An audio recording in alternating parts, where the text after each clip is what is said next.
क्या पैसा मनुष्य की जिंदगी में सब कुछ है? ये सवाल अगर आप अपने आसपास के लोगों से करेंगे तो निसंदेह 80% लोगों का जवाब हाँ होगा। कलयुग में रुपया इतना महत्वपूर्ण हो गया है कि इन रुपयों के पीछे मनुष्य अपनी नैतिकता भूल बैठा है। जगह जगह छलावा हो रहा है, कोई गरीब को ठग रहा है तो कोई चोरी चकारी में लगा है। रुपया मनुष्य से न जाने क्या क्या करवा रहा है। अब कोई मंदिरों में जाकर ये नहीं कहता कि हे माँ, बस इतना दे कि मैं भूखा ना रहूं और ना ही मेरे आसपास कोई भूखा सोए। हर कोई बस यही सवाल करता है कि माँ, उसके पास इतना पैसा है तो मेरे पास क्यों नहीं? सबसे दुर्भाग्यपूर्ण जानते हैं क्या है? सबसे दुर्भाग्यपूर्ण ये है कि कईयों के लिए पैसा परमपिता परमात्मा से भी बड़ा हो गया है। कोई भगवान की सोने या चांदी की मूर्ति खरीद ले तो गुरूर कर बैठता है कि ये देखो मेरे भगवान सोने के हैं।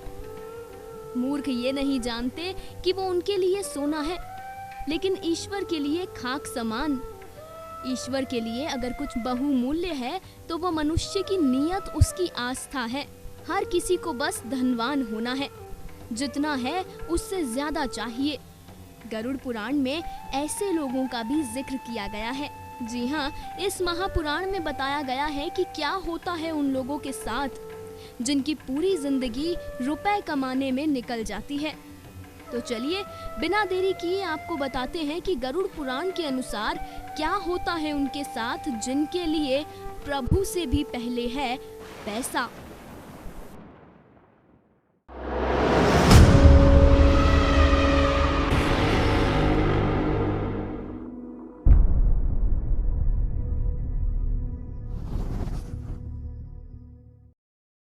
असल में गरुड़ पुराण कहती है कि मनुष्य योनि को प्राप्त कर जो प्राणी स्वर्ग और मोक्ष इन दोनों में से एक भी लक्ष्य को सिद्ध नहीं कर पाता, उसे ये जान लेना चाहिए कि उसने अपने आप को ठगा है। आगे इस पुराण में लिखा है कि 100 का मालिक 1000 और हजारों का मालिक लाखों की पूर्ति करने में लगा है। जो लक्षाधिपति है वह राज्य की इच्छा करता है और जो राज्य पर राज करता है उसके मन में यही विचार रहता है कि संपूर्ण पृथ्वी को कैसे जीत लूं।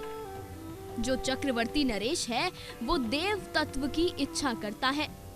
देव तत्व के प्राप्त होने पर उसकी अभिलाषा देवराज इंद्र के पद के लिए होती है और देवराज होने पर वह उद्धर्व गति की कामना करता है।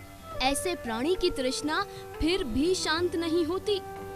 गरुड़ पुराण कहती है कि ऐसे तृष्णा से पराजित व्यक्ति नरक में पड़ते हैं, जबकि ऐसे लोग जिन्होंने तृष्णा पर विजय पाली हो, जिन्हें लालसा न हो, उन्हें मृत्यु के बाद उत्तम लोक की प्राप्ति होती है। ऐसा भी इस महापुराण में लिखा हुआ है।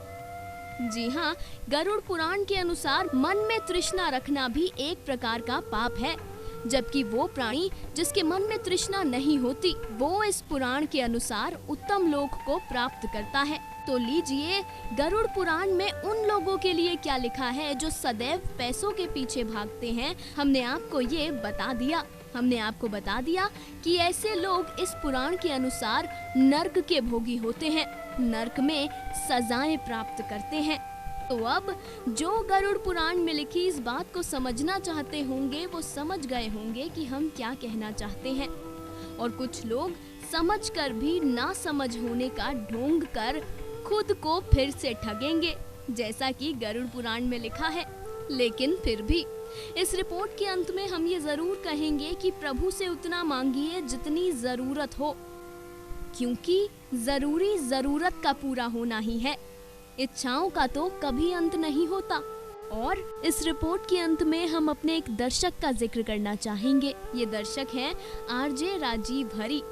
इन्होंने कमेंट्स के जरिए हमें ये लिखकर भेजा था कि जिस तरीके से आप अंत में ये कहती हैं कि सुखद जीवन की कामना करते हैं, वो कहना कभी मत छोड़िएगा।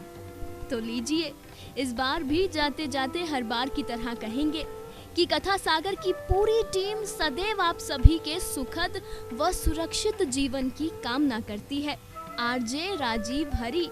हम आप सबके सुख की कामना करना कभी नहीं छोड़ेंगे। कथा सागर डेस्क रिपोर्ट। हर अपडेट के लिए सब्सक्राइब करें